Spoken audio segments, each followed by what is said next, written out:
ଥିଲା। ତେଣୁ ତାଙ୍କ ଜନ୍ମଦିନକୁ ପ୍ରତିବର୍ଷ ଗାନ୍ଧୀ ଜୟନ୍ତୀ ଭାବରେ ପାଳନ କରୁଥିଲେ। ବୁଝିଆସ ବାପା ବଦମାସ ହୁଅନି। ହଉ ଏ ଫଟୋ ଚିତ୍ର କାର? ମହାତ୍ମା ଗାନ୍ଧୀ କେତେ ମସିହାରେ ଜନ୍ମଗ୍ରହଣ କରିଥିଲେ? 1869 ମସିହାରେ।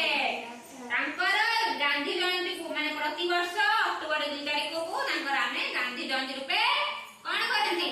ପାଳନ କରନ୍ତି। ତମେ ସବୁ ପାଳନ କର ସ୍କୁଲର? ସବୁବେଳେ କର? ହଉ ଠିକ ଅଛି। କରାଯାଏ। ଗାନ୍ଧୀ ଜୟନ୍ତୀରେ ଏକ ଜାତୀୟ ପର୍ବ ବୋଲି ଆମେ ତାକୁ କହିବା।